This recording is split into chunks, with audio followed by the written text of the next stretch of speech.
So we have learnt about the electronic breakdown mechanism in liquids.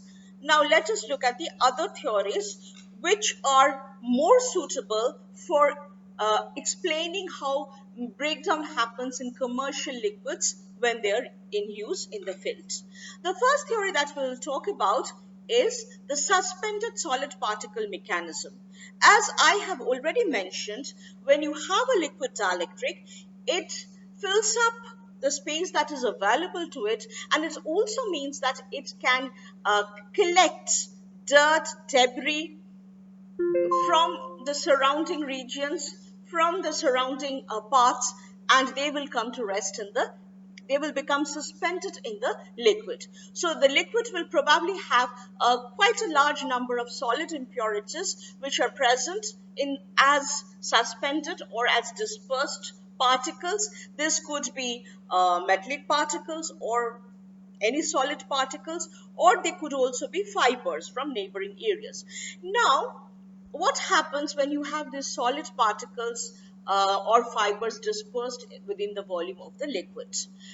This particle will be present in the field, will experience the electric field that is applied in the liquid, and because of that field, this particle, which is quite large compared to other charged particles that you might have, this is actually it is not a particle, it's a matter, it's a piece of matter, and it will become polarized.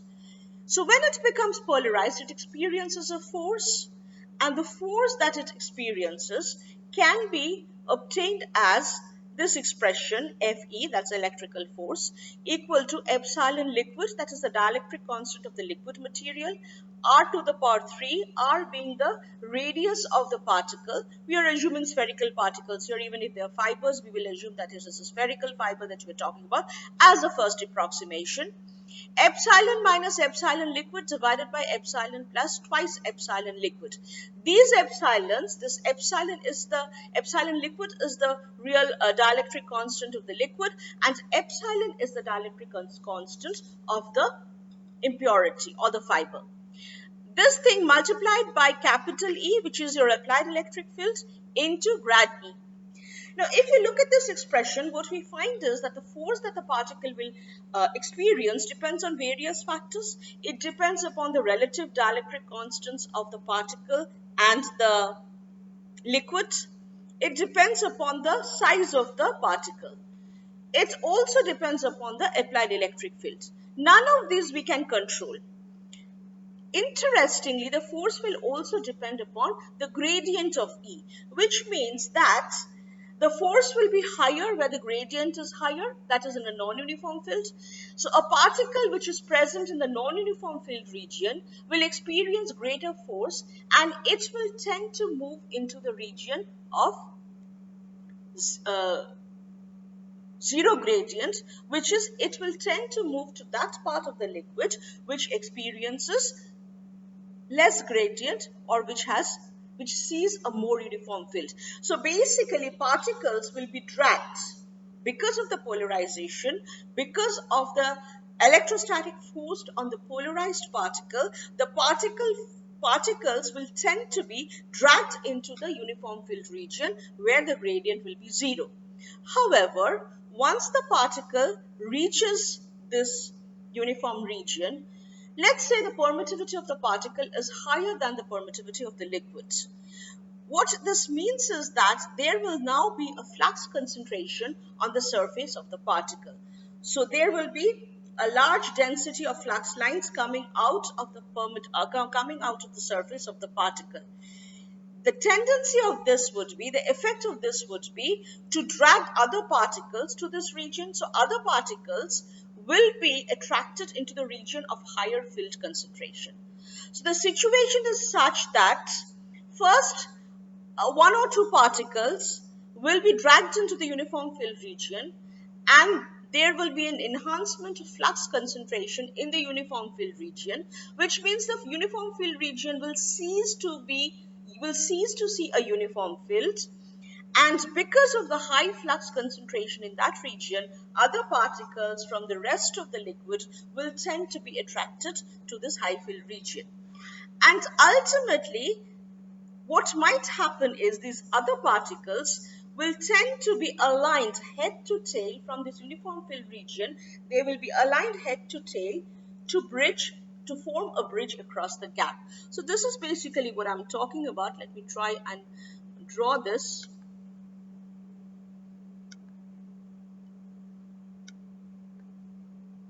So let's say this is your gap, and the first part, let's say here you have a uniform field region, somewhere else you have non-uniformities for whatever reason.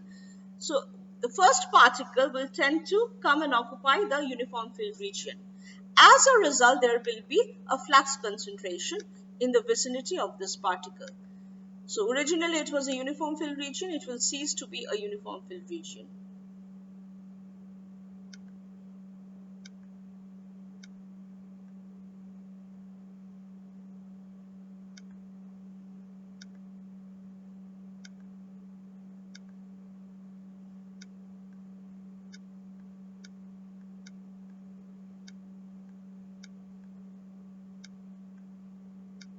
So you will have a flux concentration. As a result of the flux concentration, other particles will now tend to arrive in this region. So you may have a situation where these particles will line up and they will get aligned and they will form a bridge between the two electrodes. When that happens, of course, breakdown is very likely to follow. Of course, when I say one thing is that they will form a bridge. The other thing is also there. Let's say even before these other particles can actually move to the high field region. So the uniform field drags the first particle and there is high flux concentration in that region, which will tend to attract the other particles. The other particles will tend to move, and the movement of those particles due to the electrical force is opposed by other forces. There are forces like viscous drag or diffusion, which will tend to prevent them from migrating to the uniform field region. However, even if all the particles do not actually arrive at the uniform field region and form a bridge, there is another thing that is possible, which is because of the high field concentration. Let's say the first particle comes, 2-3 more particles come. Because of the high field concentration, it may so happen that the electric breakdown strength of the liquid material will be exceeded. And if that happens, then there will be partial discharge in the liquids. When there is partial discharge in the liquid, a lot of charged particles will be produced, and these charged particles will also move around and may ultimately lead to breakdown by a complicated processes. Let's not go there. So there are two ways by which the suspended solid particles can cause breakdown. First is these suspended particles will become polarized under the application of the fields. That force will tend to draw this particle, to drag this particle into the uniform field region, where the force on it becomes zero because grad E is equal to 0. Once this particle reaches the uniform field region, there will be a flux concentration on its surface. As a result, the uniform field region will no longer be a uniform field region. The field in that region will increase. If the field in that region exceeds the breakdown strength of the liquid, discharges will happen and charged particles will be produced. These charged particles may eventually lead to complete breakdown of the liquid dielectric. The other possibility is when the first particle comes into the uniform field region and there is a high flux concentration in its vicinity, this will result in other particles being dragged, being attracted to this region from wherever they are. So all the particles will tend to be dragged into this region, which was originally a uniform field region, but is no longer a uniform field region. And these particles may ultimately line up and form a bridge between the two electrodes, and as a result, breakdown may happen. So this is how suspended solid particles can cause breakdown. Apart from that, what you can have is cavity breakdown. What is cavity breakdown? Now, insulating liquids, any liquid, can have a lot of trapped gases. So, insulating liquids may contain gaseous inclusions in the form of bubbles. Where do these bubbles come from? It might be because there are gas pockets on the electrode surface. Gas pockets might be present in the electrode surface, and when you immerse the electrodes into the liquid, these gas bubbles may migrate into the liquid. There might be, during operation, there might be changes in temperature and pressure. Let us say if there is a dielectric, there is a conductor, let's say a transformer coil. The transformer coil carries high load currents. If it carries high current, it will get heated. The oil in the vicinity of the transformer coil will get heated, and as a result, the liquid will see changes in temperature and pressure, and that can lead to bubble formation. Chemical decomposition of the liquid is a possibility. As a result, the liquid may dissociate into products, and this can also happen due to temperature rise, pressure rise, or it can happen to electronic collisions. And as a result of these temperature, pressure, or in whatever manner energy is transmitted to the liquid may vaporize and gaseous products may be formed. Some of these gaseous products will be released into the headspace region, but some of these gaseous products may continue to be trapped within the liquid. Apart from that, corona might happen, partial discharges might happen in the vicinity of the liquid from points and irregularities on the electrodes. This may cause the liquid to evaporate, so gas is produced, and this gas may be trapped within the liquid volume as a gas bubble. So there are various processes by which cavities may be formed, gas-filled cavities may be formed inside a liquid. These cavities may be filled with air. More likely they will be filled with the gaseous byproducts of the liquid decomposition. Now, when you have, again we will consider a spherical gas bubble. So if you consider a spherical gas bubble which is immersed in a liquid, the electric field inside the spherical gas bubble, so that's what the gas sees, whether it's air or whatever, is given as EB equal to 3 E naught divided by epsilon liquid plus T. E naught is the applied field. So that would be the field that you would see if there was no bubbles present, and EB is the field within the bubble. Now, if the field within the bubble exceeds the field of the breakdown strength of the gas inside the bubble. So as I said, the gas inside the bubble could be air, the gas inside the bubble could be some other gas also. So it has a breakdown strength. Now, if the electric field, which is due to the applied electric field and the permittivity of the liquid, the dielectric constant of the liquid, that electric field that you find inside the bubble, if that exceeds the breakdown strength of the gas within the liquid, then gaseous ionization, discharge of the gas bubble will take place. When the gas discharges, so it's not as if the liquid discharges, but only the gas within the bubble discharges. So what I mean is this: you have a liquid, and somewhere within the liquid there is a gas bubble. What I'm talking about is a situation where only the gas breaks down. So you do not have a discharge bridging the two electrodes, but you have a discharge which only bridges the gas bubble. Now, when this gas bubble discharges, there are a lot of charged particles produced. Also, there is temperature rise, and therefore, as a result, there might be avalanche and charge formation, or the liquid might decompose. There might be many byproducts, and this initial discharge, it is possible, can lead to further decomposition or further charge carrier production, and ultimately breakdown can follow. So this is one of the ways in which the breakdown can happen. The critical electric strength which is required for breakdown of the liquids depends upon the initial size of the bubble.